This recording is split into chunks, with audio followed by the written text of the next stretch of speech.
ಎಲ್ಲರಿಗೂ ನಮಸ್ಕಾರ. APS ಸಂಸ್ಥೆಯ ಈ ಅಲ್ಯುಮಿನಿ ಡೇನಲ್ಲಿ ಈಗ ನಿಮ್ಮ ಜೊತೆ ನಾ ಇಲ್ಲ. ಇದ್ದಿದ್ದು ತುಂಬ ಚೆನ್ನಾಗ್ತಾ ಇತ್ತು. ಬಟ್ ನಾನೀಗ ಬ್ಯಾಂಕಾಕಲ್ಲಿ ಶೂಟಿಂಗ್ ನಡೀತಾ ಇದ್ದೆ, ಅಲ್ಲಿಂದ ಮಾತಾಡ್ತಾ ಇದ್ದೀನಿ. ಸೊ ನಿಮ್ಮ ಜೊತೆ ಮಾತಾಡೋದೇ ನನಗೆ ತುಂಬ ಸಂತೋಷ. APS ಹೈಸ್ಕೂಲ್ ಆ್ಯಂಡ್ ಕಾಲೇಜ್ ಅದನ್ನು ಓದಿ ಅನ್ನೋದು ಗರ್ವ ನನಗೆ, ತುಂಬ ಹೆಮ್ಮೆ. ಮೊದಲು ಮಿಡ್ಲ್ ಸ್ಕೂಲ್ ಬಂದು ಗವಿಪುರದಲ್ಲಿ ಗೌರ್ಮೆಂಟ್ ಪ್ರೈಮರಿ ಆ್ಯಂಡ್ ಮಿಡ್ಲ್ ಸ್ಕೂಲ್ನಲ್ಲಿ ಗಂಗಾಧೇಶ್ವರ ದೇವಸ್ಥಾನ ಇದೆಯಲ್ಲ, ಅಲ್ಲಿ ನಾನು ಓದಿದ್ದು. ಫುಲ್ಲು ಕನ್ನಡ ಮೀಡಿಯಮಲ್ಲಿ. ಸೊ ನಾನೇ ಬಂದು ಕ್ಲಾಸಲ್ಲೇ ಫಸ್ಟು, ತುಂಬ ಚೆನ್ನಾಗಿ ಓದ್ತಾ ಇದ್ದೆ, ಬ್ರೈಟ್ ಸ್ಟೂಡೆಂಟ್.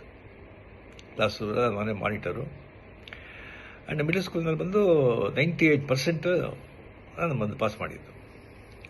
ಸೊ ಒಳ್ಳೆ ಮಾರ್ಕ್ ಇದೆ ಅಂತ ಹೇಳಿಬಿಟ್ಟು ಆಗ ಅಲ್ಲಿ ದೊಡ್ಡ ಸ್ಕೂಲ್ ಅಂದರೆ ನಮ್ಮ national high school and college and ನಮ್ಮ APS high school and college. So ನಮ್ಮ ಅಣ್ಣವ್ರು ಬಂದುಬಿಟ್ಟು ಇಂಗ್ಲೀಷ್ ಮೀಡಿಯಮಲ್ಲಿ ಸೇರಿಸ್ಬಿಟ್ರು. ಸೊ ಫುಲ್ಲು ಕನ್ನಡ ಮೀಡಿಯಮಲ್ಲಿದ್ದವನು ನಕ್ಕಂತ ಇಂಗ್ಲೀಷ್ ಮೀಡಿಯಮ್ ಎಲ್ಲ ಸಬ್ಜೆಕ್ಟು ಇಂಗ್ಲೀಷ್ ಅಂತ ಹೇಳ್ಬೋದು. ನಾನು ಬಂದು ಭಾಳ ತುಂಬ ಫಂಕ್ ಆಗೋಗ್ಬಿಟ್ಟೆ. ಸೊ ಫಸ್ಟ್ ಬೆಂಚಲ್ಲಿದ್ದ ಸ್ಟೂಡೆಂಟು ಲಾಸ್ಟ್ ಬೆಂಚಿಗೆ ಬಂದುಬಿಟ್ಟೆ.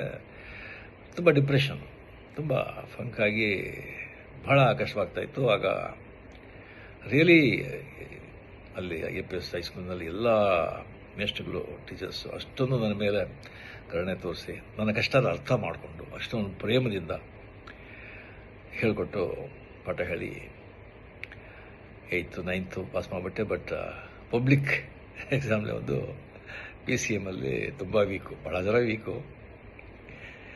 ಸೊ ಅದರಲ್ಲಿ ನಾನು ಬಂದು ಆ ಸಬ್ಜೆಕ್ಟಲ್ಲಿ ಬಂದು ನಾನು ಫೇಲ್ ಆಗಿ ನಾನು ಬಂದು ಇದು ಮಾಡೋಕ್ಕಾಗಲಿಲ್ಲ. ಸೊ ಆಗ ಒಂದು ಕೆಮಿಸ್ಟ್ರಿ ಟೀಚರ್ ಅಂತ ಕಾಣುತ್ತೆ, NCR SKR ಅವ್ರ ಹೆಸರು. ಅವರು ಬಂದು ಮನೆಯಲ್ಲಿ 6 to 6:45 ಬಂದು ಸ್ಪೆಷಲ್ ಕ್ಲಾಸ್ ತೊಗೊಳ್ತಾಯಿದ್ರು PCMಗೆ. ಭಾಳ ಜನ ಸ್ಟೂಡೆಂಟ್ಸ್ ಎಲ್ಲ ಹೋಗ್ತಾಯಿದ್ರು. ಬಟ್ ನನಗೆ ಬಂದು ಫ್ರೀಯಾಗಿ ಬಂದು ಅಲ್ಲಿ ನನಗೆ ಸ್ಪೆಷಲ್ ಇಂಟ್ರೆಸ್ಟ್ ತೊಗೊಂಡು ನನಗೆ ಪಾಠ ಹೇಳಿ ನೆಕ್ಸ್ಟ್ ಅಂದ್ರೆ ಬಂದು ನಾನು PCMನ ನಾನು ಮತ್ತು ಅಟೆಂಡ್ ಮಾಡಿ ನಾನು ಪಾಸ್ ಮಾಡಿದೆ. ನಾನು ಪಾಸ್ ಮಾಡಿ ಸೊ ಮಾರ್ಕ್ಸ್ ಕಮ್ಮಿ ಇದ್ದರೂ ಕೂಡ ಬಿಕಾಸ್ ಹೈಸ್ಕೂಲಿಂದ APS ಕಾಲೇಜ್ ಫಸ್ಟ್ ಇಯರ್ ಅಲ್ಲಿ ನಾನು ಸೇರಿದೆ. ಆಮೇಲೆ ಬಂದು ಸಿಲ ಕಾರಣಗಳಿಂದ ನಾನು ಕಂಟಿನ್ಯೂ ಮಾಡೋಕ್ಕಾಗಲಿಲ್ಲ.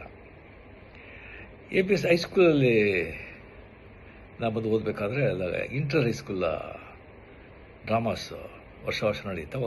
ಒಂದು 10-15 ಸ್ಕೂಲ್ಗೆ ಪಾರ್ಟಿಸಿಪೇಟ್ ಮಾಡ್ತಾಯಿತ್ತು. ಭಾಳ ದೊಡ್ಡ ಈವೆಂಟ್ ಅದು.